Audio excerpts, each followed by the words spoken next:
Welcome to Biomass Magazine's top headlines from the past week. I'm your host, Jill Nelson.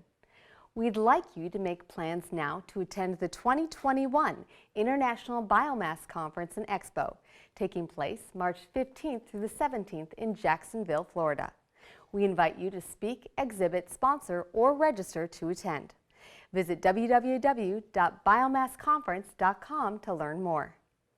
The 2020 Fuel Ethanol Workshop and Expo is being rescheduled. The event was originally scheduled to take place in Minneapolis in June. Due to the COVID-19 pandemic, BBI International has decided to delay the event. The 2020 FEW and co-located Biodiesel Production Technology Summit will now be held in Omaha, Nebraska on August 24th through August 26th. BBI International has also announced that all biofuels producers will be allowed to attend free of charge. A Minnesota natural gas utility is seeking to allow renewable natural gas in its pipeline system.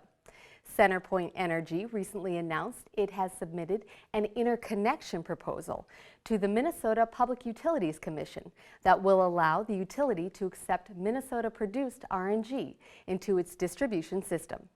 RNG suppliers will pay for the interconnection service with no cost to the utility's customers. Initially, the RNG is expected to pass through to interstate pipelines for use in other states, but CenterPoint Energy ultimately hopes to make RNG available to its customers in Minnesota. CenterPoint Energy is the state's largest natural gas utility, serving more than 860,000 customers in 260 communities. And Viva Partners discussed efforts to expand wood pellet production capacity during its first quarter earnings call, held April 30th.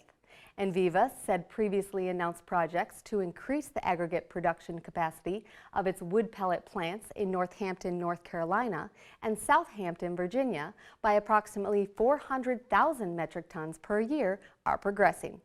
The partnership currently expects to commence the expanded production ramp for the Northampton plant and the Southampton plant in the second and third quarters of 2020, respectively.